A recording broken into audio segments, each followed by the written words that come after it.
මේ දකින්නේ ප්‍රංශයේ අයිපල් කුළුණ පැරිස් වල තියෙන ලෝක ප්‍රසිද්ධ අයිපල් කුළුණ තමයි.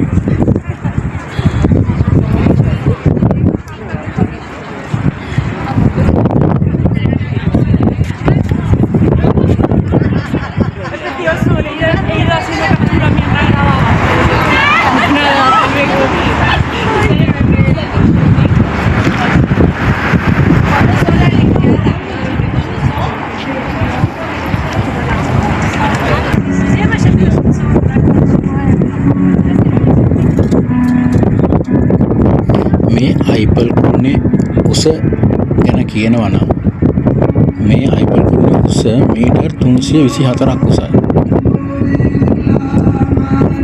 මීටර් වලින් 324ක් උසයි.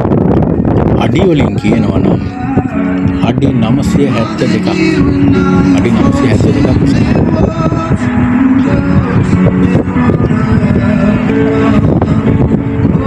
මේ අයිපල් කුළුණ නිර්මාණය කරලා තියෙන්නේ ඉංජිනේරු ඇලෙක්සැන්ඩර් මහත්මයා තමයි මේ අයිපල් කුළුණ නිර්මාණය කරලා තියෙන්නේ.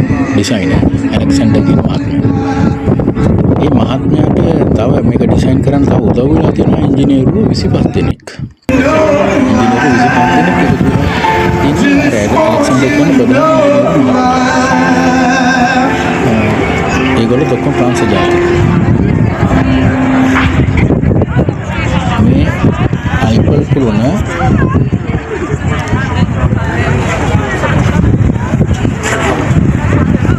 නිර්මාණය නිෂ්පාදනය කිරීම සඳහා හදන්න ඉංජිනේරු කම්පැනි දෙකක් එක්ක වෙලා තියෙනවා. ඒක එක ඉංජිනේරු මහා කම්පැනියක් ප්‍රධාන එකන තමයි ස්ටීවන් සොයිස්බර්ග් මහත්මයා. ස්ටීවන් සොයිස්බර්ග් මහත්මයා එක ඉංජිනේරු කම්පැනියක් හදන්න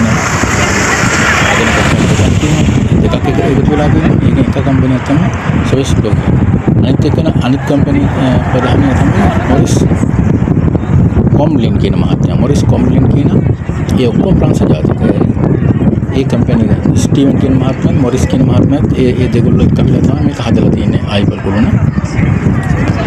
අයිපල් කුළුණ හදලා තියෙන වර්ෂය හදන්න පටන් ගන්න තියෙන වර්ෂය තමයි 1887. 1887 තමයි හදන්න පටන් ගන්න තියෙන්නේ. හදලා ඉවර වෙලා තියෙන්නේ 1889.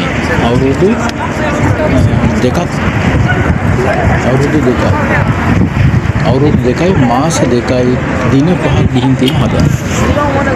අයිපල් කුළුණ හදන්න අවුරුදු දෙකයි මාස දෙකයි දින 5ක් ගිහින් තියෙනවා.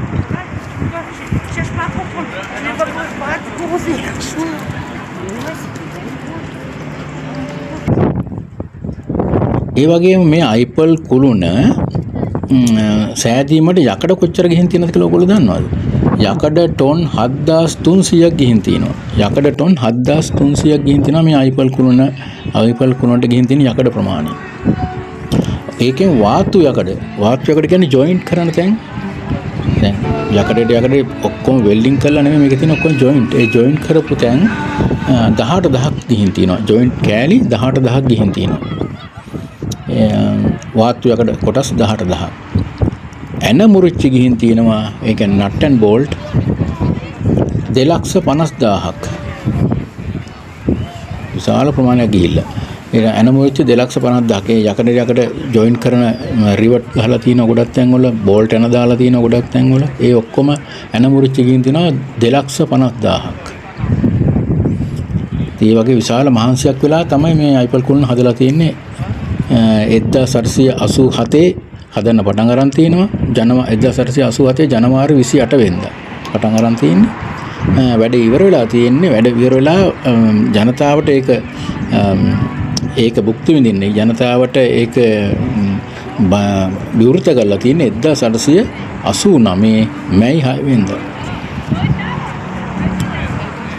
ඒ කියන්නේ වසර 2යි මාස 2යි දවස් 5යි.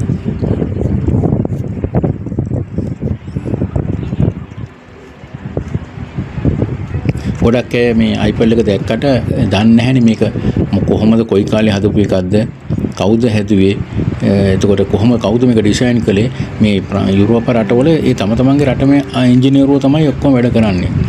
දැන් මේ iPad එකත් ඔක්කොම ප්‍රංශ ජාතිකම තමයි හදලා තියෙන්නේ. අපිට රටවල ඉංජිනේර්ස්ලා මේගොල්ලෝ ගණන් ගන්න නැහැ. මේගොල්ලන්ගේ මෑ තමයි ඒක කරන්නේ. දැන් මේ ඔයගොල්ලෝ දකින්නේ මේ සේන් ගඟ. ඒ iPad කුළුණ කිට්ටුවෙන්ම ගලාගෙන යනවා සේන් ගඟ. ඒ සේන් ගඟ තමයි දැන් මේ ඔයගොල්ලෝ දකින්නේ.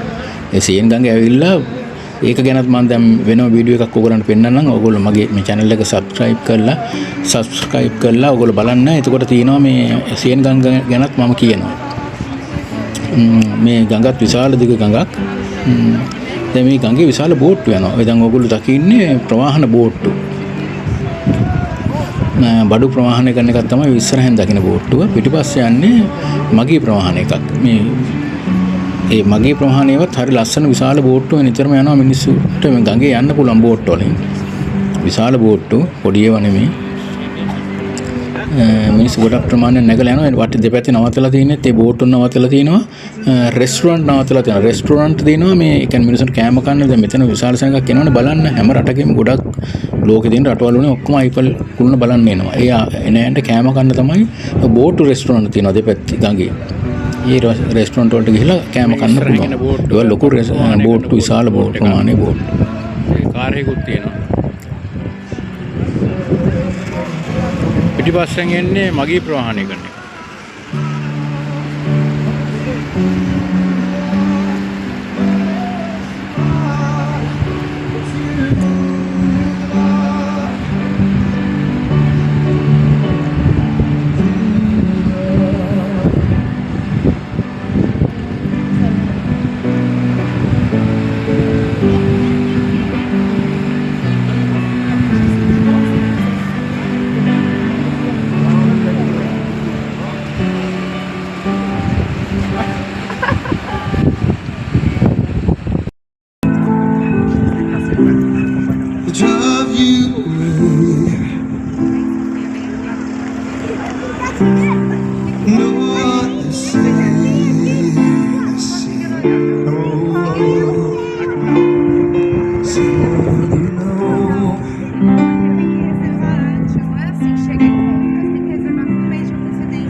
I see you.